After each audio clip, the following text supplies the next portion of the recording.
Guys, welcome back to my YouTube channel. Hope आप लोग बहुत ही ज़्यादा अच्छे होंगे। तो गाइस, आज का वीडियो अपना मतलब बेसिक्स होने वाला है श्रीमद् भागवत कथा। तो मैंने अपना यही जो मैंने दिवाली पे आउटफिट वेयर किया था, मैं आज वही वेयर किया है। बाकी कल का डे स्पेशल होने वाला है क्योंकि कल है ईशानी का बर्थडे।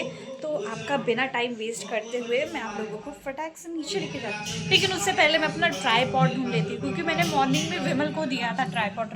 ये है 56 वो अपना, ये चढ़ेगा आज कान्हा जी को।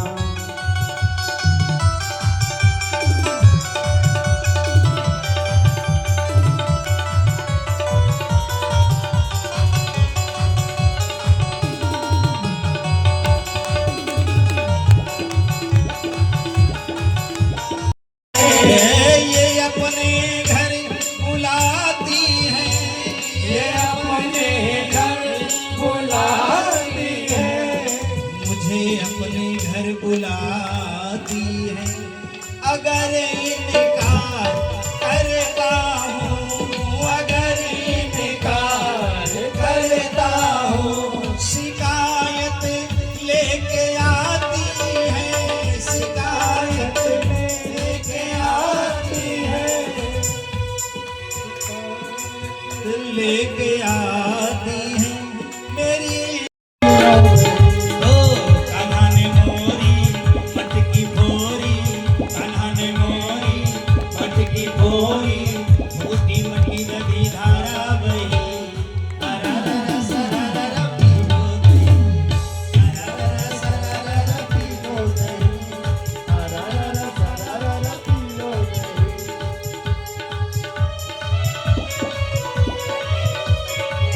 बाकी नहीं रहेगा, इसलिए सब कहते खुलवाओ ना। अगर कहीं मुंह खुल गया, ऐसे कन्हैया भी कहते मैया मुंह खुल गया तो फिर गड़बड़ हो जाएगी, इसलिए मुंह मत खुलाओ। खोलो ना, तूने नहीं खाई।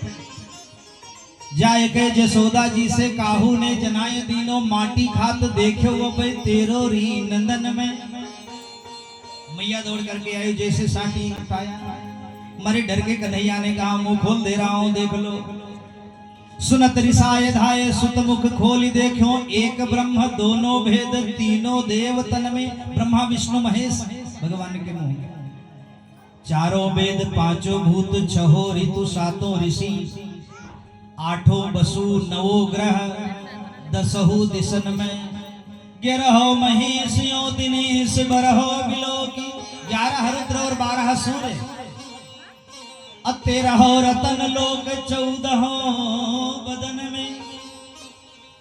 14 ब्रह्मांड भगवान के मुंह में दिखाई पड़ता है।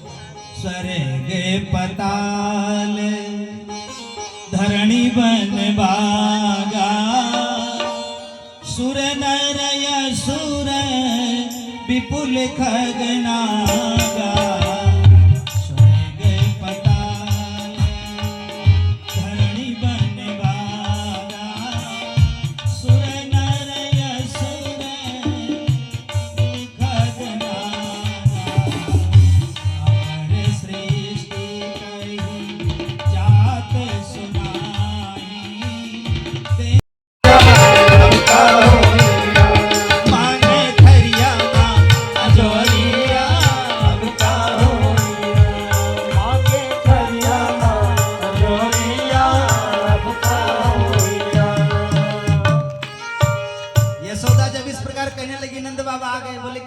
बोले थरिया में चंद्रमा मांग रहा है। नंद बाबा आ गए, लाला को ले लिया, अपनी गोद में बिठा लिया। बोले लाला, बोले क्या है? बोले वो चंदा नहीं है। बोले तब क्या है? बोले वो मक्खन का लोंदा है। बोले इतने ऊंचे? बोले हाँ, ऊंची टांग दिया गया। तो कहा इतना मक्खन कहाँ से निकला? कितनी गायों ने दूध दिया? तो बोले नहीं, एक दूध का समुद्र है, क्षीर सागर, दूध का समुद्र। अच्छा, दूध का समुद्र कैसे? तो कन्हैया कहता है बाबा से, देखो खिस्सा होने लगा, कहानी चलने लगी, रास्ता बदल गया, चंदा मांगना भूल गए। कितनी गायों ने दूध दिया तब दूध का समुद्र बना। नंद बाबा कहने लगे, जिसने गायों में दूध बनाया है उसने दूध का समुद्र बनाया। अच्छा, तो इतने बड़े समुद्र को मथा कैसे गया? बोले एक पहाड़ की मथानी बनाई गई, रस्सी, बोले एक सांप की रस्सी बनाई गई वासुकी नाग की, और सब लोग मिलकर के मंथन करने लगे। अच्छा, तो ये इतने ऊंचे क्यों रखा गया? बोले इतने ऊंचे इसलिए रखा गया है कि जो सांप की रस्सी बनाई गई थी, तो जिधर सांप का मुंह था उधर जितना मक्खन निकला उसमें सांप का लार लग गया है, उसमें जहर लग गया। वो देखो ना काला काला बीच में दिखाई पड़ता है, चंदा में बीच में काला काला, बोले वो जहर लग गया, इसीलिए उसको दूर टांग दिया गया है शिकार पे कि कोई खाए ना, खाएगा तो मर जाएगा, उसमें जहर लगा है। इतनी कथा सुनाते सुनाते कन्हैया सो गए, मैया को फुर्सत मिल गई। बाप रे बाप, आज का दिन बीता, देखो कल क्या होता है। बड़ी सुंदर लीला। अच्छा, भगवान दूध का समुद्र बन, बंधन है प्यार का, अरे ये बंधन है प्यार का, ये बंधन है प्यार का, डोरी से,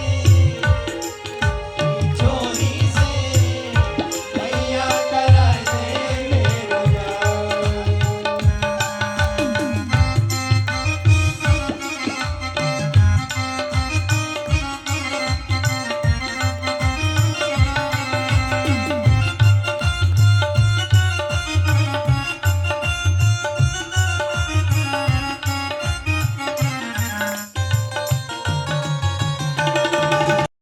होती है कैसे करा दो तेरो प्यार,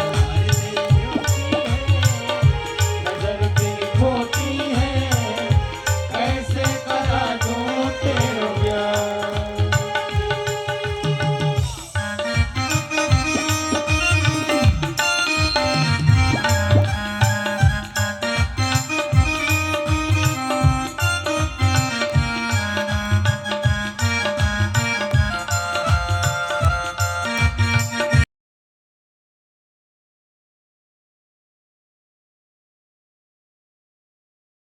भगवान ने उठाया। ये कहाँ का पहाड़ आ गया? कहा जाता है त्रेता युग में जब रामचंद्र जी समुद्र पर पुल बना रहे थे तो हनुमान जी से कहा पत्थर लेके आओ, तो जब हनुमान जी का नंबर लगता ना तो सीधे पहाड़ लेके चले आते, ये पत्थर लेके नहीं आते। एक दो पहाड़ लेके आए, पुल बन करके तैयार हो गया। हनुमान जी एक पर्वत लिए आ रहे थे, पता लगा कि पुल बन गया है, इस पर्वत को रखाओ। अब पर्वत को वापस ले जाने लगे तो पर्वत ने कहा क्या मैं भगवान के काम में नहीं आ सकता? हनुमान जी भगवान से पूछने लगे, प्रभु ऐसी स्थिति है, ये पर्वत कहता है मैं भगवान की सेवा में नहीं आ सकता। द्वापर में भगवान ने कहा कि ये तो त्रेता युग का पहाड़ है, इस पर कृपा करनी चाहिए। तो भगवान ने इंद्र की पूजा बंद करवा करके गोवर्धन की करवाई और गोवर्धन को अपने सर पर धारण किया। ऐसे भगवान की बड़ी सुंदर लीला होती है। पानी इतना बढ़ गया, कैसे पानी को कैसे कम करें? पूरे ब्रज में पानी भरा है, तो भगवान ने कहा मेरे पास एक उपकरण है, उससे हम पानी को कम कर सकते हैं। कौन सा उपकरण? बोलिए शंकर भगवान की जय हो। थोड़ी थोड़ी थोड़ी थोड़ी शांति, धीरे से धीरे से। हम जानते हैं मिठाई है तो हल्ला होगा, मामला हल्ले वाला मामला है तो हल्ला कैसे? अब इतनी मिठाई लगी रहे और फिर चुपचाप बैठा रहे तो ठीक नहीं है। बोलिए बाकी बिहारी सरकार जय हो। का मेरे पास एक उपकरण है जो बरसे हुए पानी को खत्म कर दे। कौन सा उपकरण? हमारे देश में एक ऋषि हैं जिनका नाम है अगस्त ऋषि। अगस्त ऋषि समुद्र को भी पी गए थे। तो अगस्त ऋषि को भगवान ने बुलाया।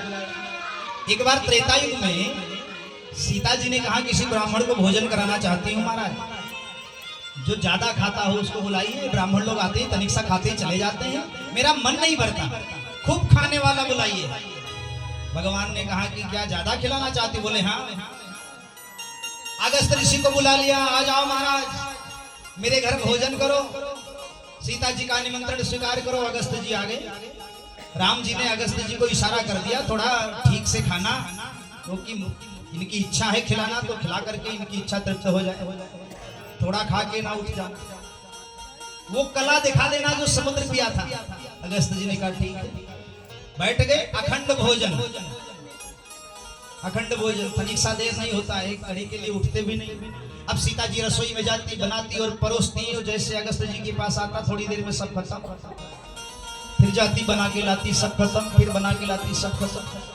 सीता जी परेशान हो गई, पसीने पसीने हो गई, तो गणेश जी को बुलाया। गणेश अपनी रिद्धि सिद्धि को लेके चले आओ। अब रिद्धि सिद्धि किचन संभालने लगी और गणेश जी परोसने लगे। अगस्त जी 1 दिन, 2 दिन, 3 दिन, 4 दिन, 5 दिन, 6 दिन, 7 दिन, 8 दिन, लगातार 24 घंटे भोजन, रात दिन भोजन। सीता जी आई, बोले आधा भोजन हो जाता है तो पानी पिया जाता है, बोले आधा होगा तो पी लेंगे। बाप रे बाप, 1 हफ्ता हो गया, अभी आधा नहीं हुआ। अच्छा, भोजन का 3 हिस्सा लोग पानी पीते हैं ना, 3-4 हिस्सा, बोले आधा होगा तो पी लेंगे। सीता जी पसीने पसीने हो गई। बाप रे बाप, एक बार श्रद्धा हुई ब्राह्मण को भोजन करा दे, और ये ब्राह्मण ऐसे मिल गए कि श्रद्धा की टांग तोड़ के रख दी। जीवन में अब कभी मन नहीं करेगा ब्राह्मण खिलाना। अच्छा, ऐसा ब्राह्मण मिल जाए खाने वाला तो खिलाएगा कोई?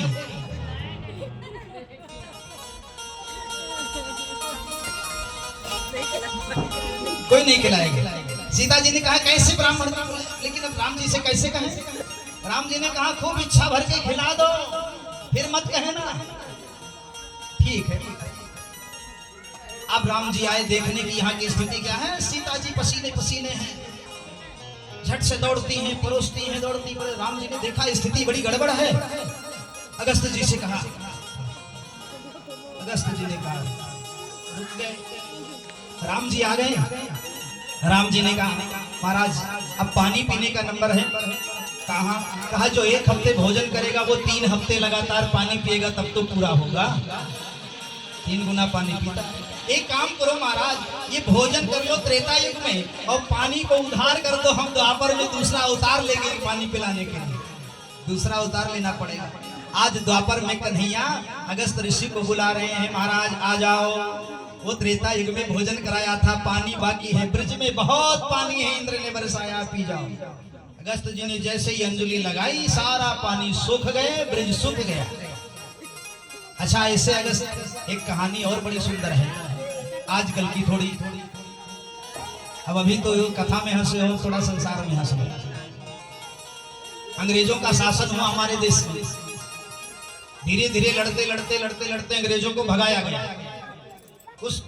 कुछ बच्चे थोड़े वो भी भागने की कगार पर हैं, लेकिन कुछ बच्चे।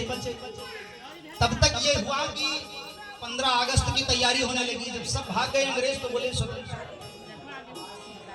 15 अगस्त की तैयारी करो, देश आजाद होने वाला है, 15 अगस्त की तैयारी करो। 2-4 बच्चे ये भी भाग जाएंगे। अब तैयारियां होने लगी, जगह जगह हल्ला होने लगा, 15 अगस्त आने वाला है, 15 अगस्त आने वाला है, तैयारी करो, 15 अगस्त आने वाला है। तो किसी अंग्रेजों ने पूछा ये 15 अगस्त क्या है? तो वो बड़ा बुद्धिमान था, उसने कहा महाराज हमारे यहाँ एक ऋषि है, अगस्त ऋषि, वो पूरे समुद्र को सोख गए हैं, पी गए हैं। अंग्रेजों ने सोचा बाप रे बाप, 1 अगस्त पूरे समुद्र को पी गया, अब 15 अगस्त आ रहे हैं, अब क्या होगा? भागो इंडिया छोड़ के, चलो अपने घर। और भारतवर्ष को छोड़ के सारे चले गए अंग्रेज। 1 अगस्त का ये हाल, जब 15 अगस्त आ जाएंगे तब का पी जाएंगे, का खा जाएंगे, सारे अंग्रेज चले गए। ऐसी बड़ी सुंदर लीला होती है। बोलिए सच्चिदानंद भगवान जय हो। धीरे धीरे रासलीला की कथा आती है। भगवान बांसुरी बजाने लगे, गोपियों के कान में आवाज पड़ी, सब गोपियां दौड़ दौड़ के आ गई।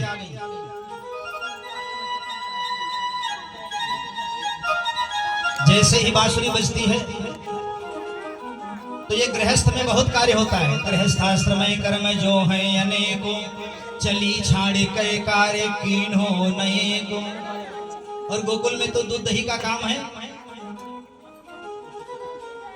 तो दूध दही का सारा काम भूल गई गोपियां। जिसको गर्म करना है उसको ठंडा कर रही है। एक आंख में सुरमा लगाया अंजन किए, एक आंखें सुहाई, और दूसरे में लगाने वाली तब तक बांसुरी की आवाज कान में पड़ गई, बस दूसरे बिना लगाए दौड़ पड़ी। एक गोपी श्रृंगार कर रही थी तो कमर की करधनी को हार बना लिया, हार को कमर में पहन लिया, और पैरों का बिछुआ उंगली में अंगूठी बना लिया, अंगूठी को बिछुआ बना लिया। उल्टा पुल्टा श्रृंगार है। और भैया एक गोपी का हाल तो बड़ा विचित्र हो गया। जानते हो क्या? एक गोपी श्रृंगार कर रही थी, शीशे के सामने खड़ी, तो जोन आंखन में लगावे वाली चीज रहा, आंख वाली चीज तो ओठन में लगाई ली, और ओठन वाली चीज आंखन में लगा ली। आंखें लाल लाल इतनी बड़ी बड़ी, और ओठ काला काला हो गया। अब इस प्रकार श्रृंगार करके भगवान के सामने गई। भगवान ने स्वागत किया। स्वागतम वो महाभागा आस्यताम करवाम किम ये नोद दृक्षया प्राप्ता उपपन्नमिदं महिना।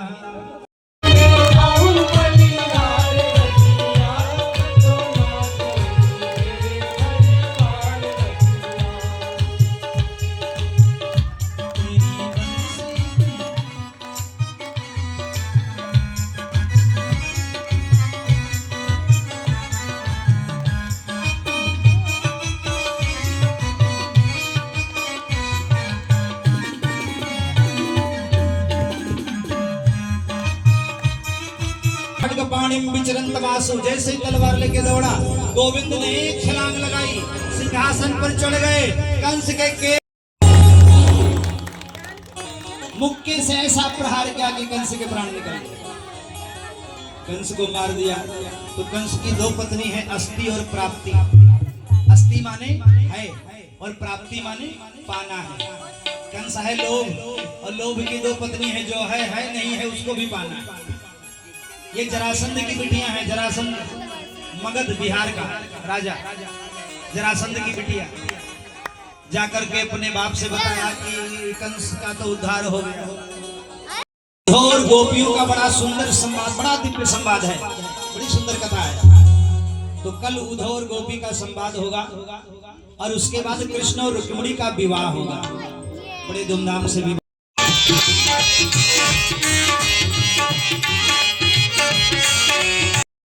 बोले मुकुट प्यारे शीश पे सोहे, बोले मुकुट प्यारे शीश पे सोहे, बोले मुकुट प्यारे शीश पे सोहे, बोले मुकुट प्यारे शीश पे सोहे। सासु नाथ के नाथ आप हो,